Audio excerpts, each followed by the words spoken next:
Halo semuanya, pada video kali ini kita akan belajar mengenai penyimpanan bahan di laboratorium. Nah, sebelum itu, perlu bagi kita untuk mengetahui tujuan penyimpanan bahan di laboratorium. Yang pertama yaitu untuk menghindari pencampuran bahan kimia satu dengan yang lain. Yang kedua, untuk memudahkan dalam pengambilan bahan untuk kegiatan laboratorium. Yang ketiga, agar lebih tertib dalam meletakkan bahan setelah digunakan. Dan yang keempat, yaitu membuat suasana laboratorium yang rapi dan tertata. Setelah mengetahui tujuan penyimpanan bahan di laboratorium, kita perlu mengetahui faktor yang perlu diperhatikan pada saat penyimpanan bahan di laboratorium, yaitu faktor yang pertama, interaksi bahan kimia dengan wadahnya. Bahan kimia dapat berinteraksi dengan wadahnya dan dapat mengakibatkan kebocoran. Yang kedua, kemungkinan interaksi antar bahan dapat menimbulkan ledakan, kebakaran, atau timbulnya gas beracun. Yang ketiga, sifat bahaya yang ditimbulkan.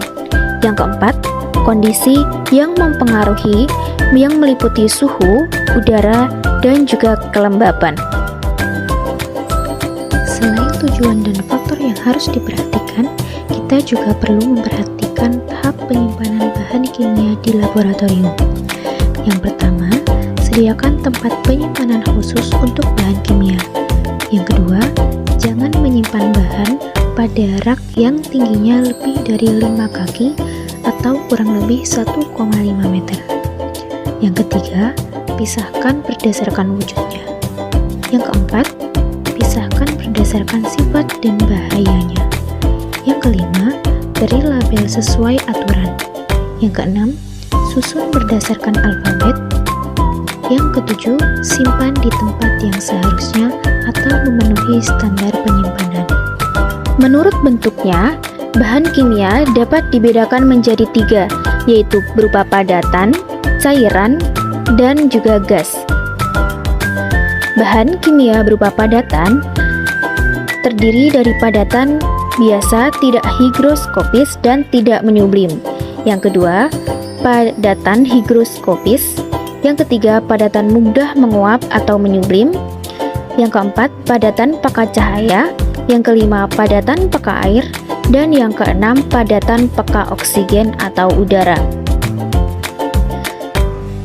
Bahan kimia yang kedua yaitu berupa cairan, yang terdiri dari cairan biasa, cairan mudah menguap, cairan mudah mengikat uap air, dan cairan mudah terbakar. Lalu yang ketiga yaitu bahan kimia berupa gas. Bahan kimia gas disimpan di bawah tekanan, baik gas yang ditekan maupun gas atau cair yang dilarutkan dalam pelarut di bawah tekanan. Seperti contoh pada bahan asetilen, amonia, etilen, dan klor. Setelah mengetahui bahan kimia berdasarkan bentuknya, kita masuk ke penyimpanan bahan kimia berdasarkan jenis bahaya yang ditimbulkan. Yang pertama, ada bahan yang mudah meledak atau eksplosif. Contoh dari bahan yang mudah meledak adalah amonium nitrat, nitroselulosa, nitrigliserin, dan TNT. Cara penyimpanan bahan yang mudah meledak ini adalah yang pertama, disimpan dalam ruangan yang dingin dan berventilasi. Yang kedua, hindari benturan, gesekan, dan loncatan api dan panas. Yang ketiga, ruang penyimpanan harus bangunan yang kokoh. Yang keempat, penyimpanan tidak boleh pada bangunan yang terdapat bahan yang mudah terbakar. Bahan yang kedua ada bahan yang mudah terbakar. Contohnya seperti butana, propana, aseton, dan benzena. Cara penyimpanan bahan yang mudah terbakar adalah disimpan di ruangan yang dingin dan berventilasi, serta tersedia alat pemadam kebakaran, dilengkapi alat deteksi asap atau api otomatis. Yang kedua, hindari kontak langsung dengan udara, dan sumber api atau oksidator kuat. Yang ketiga, pada daerah penyimpanan dilengkapi dengan tanda dilarang merokok. Lalu, bahan kimia yang ketiga adalah bahan yang mudah teroksidasi. Contohnya seperti hidrogen peroksida, kalium periklorat, kalium permanganat. Cara penyimpanan bahan yang mudah teroksidasi adalah disimpan di ruangan yang dingin dan berventilasi. Dan yang kedua, hindari panas, bahan mudah terbakar, dan juga reduktor. Yang keempat, ada bahan korosif. Contoh dari bahan korosif ini adalah belerang dioksida, asam-asam, dan alkali. Cara penyimpanan bahan korosif adalah yang pertama, disimpan di ruangan dingin dan berventilasi. Yang kedua, hindari kontaminasi dengan udara pernafasan, serta kontak dengan kulit dan mata, dan juga wadah tertutup rapat. Yang ketiga, pisahkan dari bahan yang beracun. Lalu bahan kimia yang kelima adalah bahan beracun atau toksid. Contoh dari bahan yang beracun ini adalah arsen dan juga sianida. Cara penyimpanan bahan beracun yang pertama, disimpan di ruang dingin dan berventilasi. Yang kedua, hindari kontaminasi dengan udara, pernafasan, serta kontak dengan kulit dan mata. Yang ketiga, terpisah dari bahan yang dapat bereaksi. Bahan kimia yang keenam yaitu bahan yang iritan. Contoh dari bahan yang iritan ini adalah amonia dan benzil klorida. Cara penyimpanan dari bahan yang iritan adalah yang pertama, disimpan di ruang yang dingin dan berventilasi. Yang kedua, hindari kontaminasi dengan udara dan pernafasan serta kulit dan mata. Yang ketujuh, bahan radioaktif. Contoh dari bahan radioaktif ini adalah uranium, radium, dan thorium. Cara penyimpanan dari bahan radioaktif ini adalah ruangan didesain khusus. Selanjutnya yang kedelapan ada bahan reaktif terhadap asam.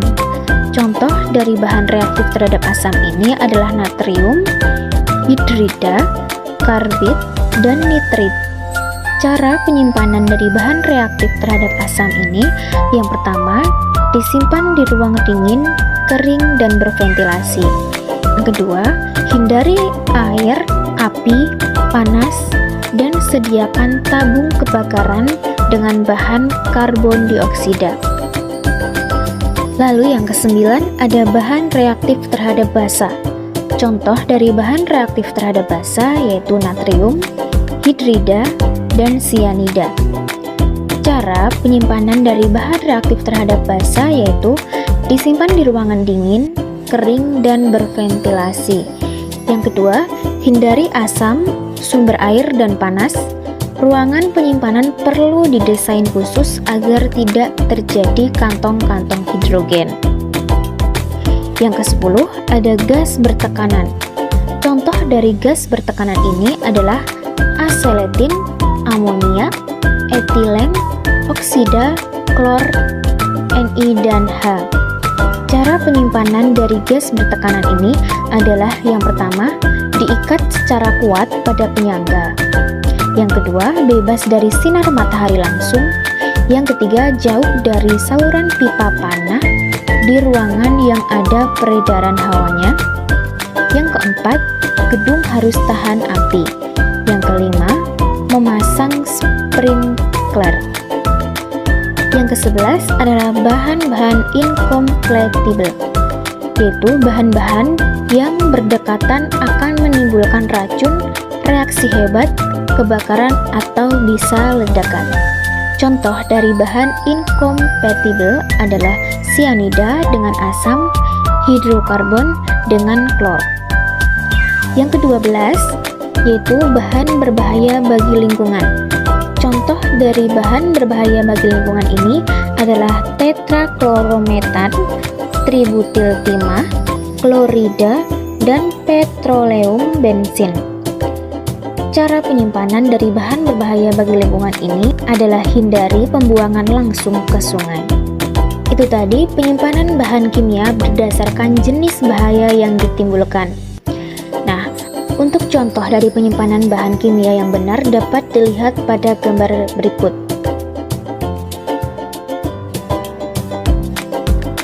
Berdasarkan materi dan cara penyimpanan bahan di laboratorium, dapat kita simpulkan bahwa bahan kimia dipisahkan berdasarkan sifat, bentuk, dan tingkat bahayanya. Hal ini yang menjadi dasar untuk menyimpan bahan kimia dengan baik dan benar. Bahan-bahan kimia dalam penyimpanannya harus disertai label dan diletakkan pada rak yang khusus sesuai label yang sudah ditentukan dengan tujuan untuk memudahkan dalam pengambilan bahan.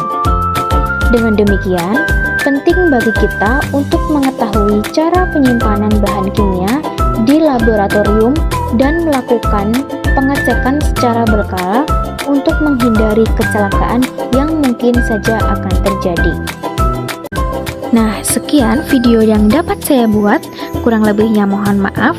Semoga bermanfaat.